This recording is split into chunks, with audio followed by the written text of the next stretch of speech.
What's going on, everyone? Welcome to the Warehouse Series. If you're new to the channel, I welcome you as always. Today, we're going to be talking about the cross and the T. Now, I've talked about this in my second video, and I also talked about this about 10 months ago. Now, I forget sometimes what I do on videos, so I had to go back and watch that video I did about 2 months or 10 months ago, and it was very vague. So I'm hoping I could clear up a lot of things on this video today. Before we get to that, if you guys could subscribe to the channel, I really appreciate it. And I also want to say I appreciate everybody that's telling me that they're sharing my content with Inside the Warehouse and trainers and giving it to their trainees to watch. It's really appreciated. If you guys like the video, you can give me a thumbs up. If you want to join Discord, link in the description below. Hundreds of people helping you, not just me. So let's get to the cross and T's. All right, so the first picture I want to show you is just this empty pallet with a cross on it. So there's the cross. So what's the T? The T is actually an upside down T. So I would run smaller cases on the upside down T. Why? Because I like a solid wall when possible on the back of my pallet, because your jack's always shifting. When you hit your throttle, your jack will shift to the back of the pallet, and it's going to move the product to the back of the pallet. And sometimes you get a jack that's really jerky, and you're really going to have a big shift. So if we could get a solid wall back here, then I'm going to do so. So I always revert to the T first, and then if I have to, if I'm getting too many small cases and I'm just getting overwhelmed, I will go back to the cross and I will run those cases along the cross.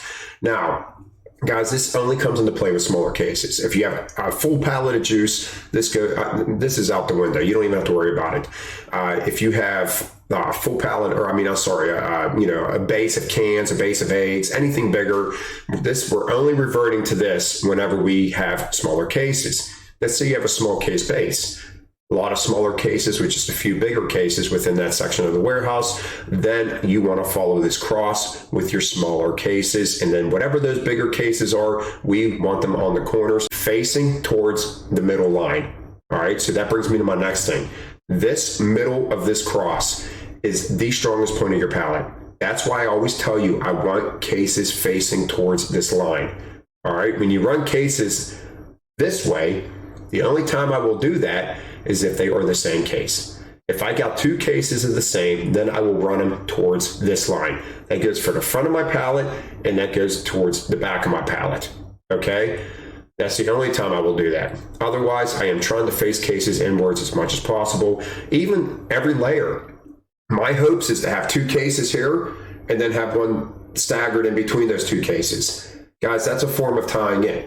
I will run my whole pallet facing towards this middle line as long as I can stagger those boxes going up, because I know this is the strongest point of my pallet and I want those cases facing that way. So I'm going to go over a little bit some different scenarios, and hopefully we can clear this up. All right, guys, so in this picture here, we're seeing a couple things. One, we got a corner with two smaller cases. Now, this isn't a bad thing. But I still wouldn't use this as a corner unless I had a small case base, a whole base with small cases, but that's not the point here. The only way I would keep these in the corner if I had one more. This isn't giving me a strong corner, but if I have one more of these Cloroxes and I faced it inwards right behind it, then I have a solid corner. When you have these cases like this, you want to form a corner, or they need to go towards the middle of the pallet. And then this, guys, we never want any case to cross over the line. They have to be facing towards that middle line. This is crossing over the line, giving us a small corner. I promise you, anytime you cross the line this direction, you are giving yourselves a smaller outside and a stronger inside. And we do not want that. So never cross over the line in this direction. You want it facing towards that line in the middle of the pallet. All right, so in this picture, did we correct it?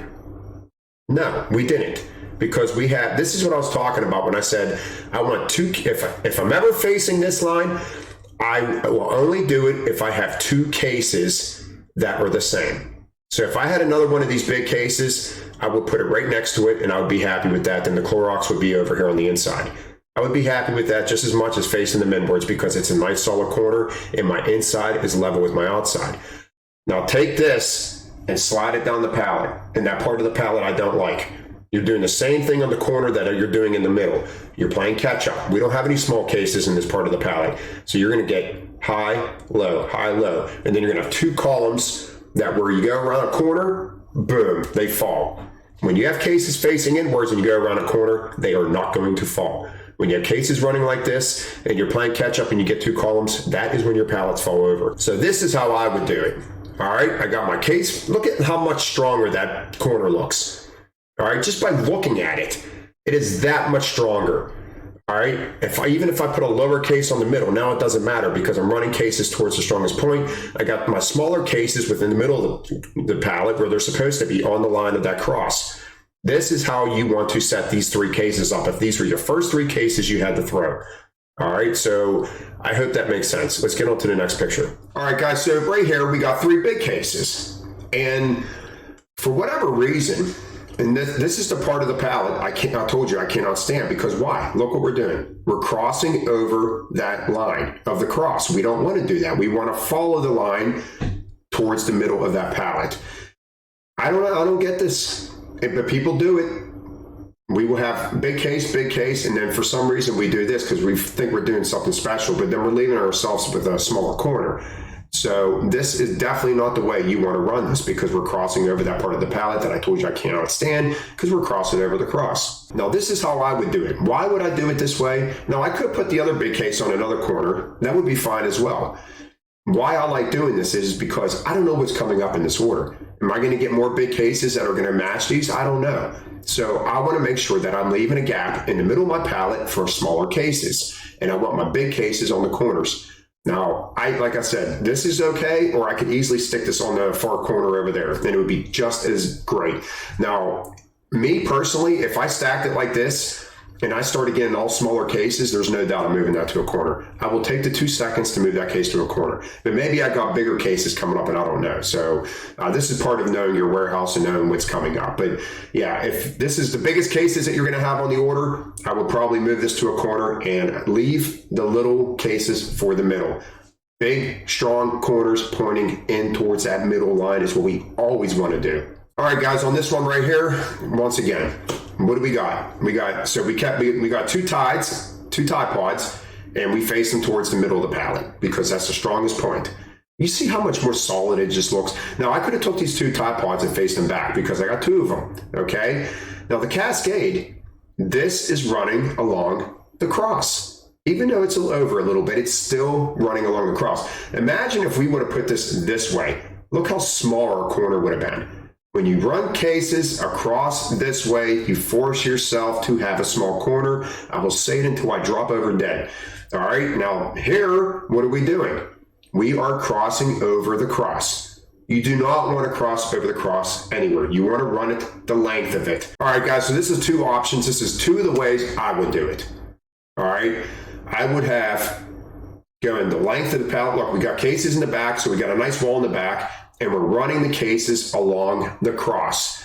And what is it doing? It's leaving us a lot of room to point cases in, bigger cases pointing in towards that middle line. Now picture that Cascade the way it was before. You're leaving yourself with an option of a small case on the side of the pallet, which we don't want. And option 2, you could have done it this way. You could have just stacked them right up the front, and then you would have left yourself a nice big corner for bigger cases. I hope this is making sense. All right, guys, so let's move up the pallet now. This line's going vertical, but just imagine it going horizontal back towards the middle of the pallet, towards your blow pops back there. Look at the orange case. Now, this pallet here is a put to store pallet, and this is where everybody's throwing on. You got multiple people building this pallet, but that orange case, it was the perfect example, so I snapped a picture of it. See how the orange case is crossing over our cross? It's crossing in the direction that I cannot stand. You want it running to length of the way the line is going. Why? Because I cannot fit this big case over here now because this orange case is taking up too much room in the middle of the pallet. So I switched it and I did this. I put that smaller case you seen up front behind this, and I faced this, and look, it gave us room. Even though I'm hanging off still a little bit, but look how much more room it gives us. It's just the point behind it.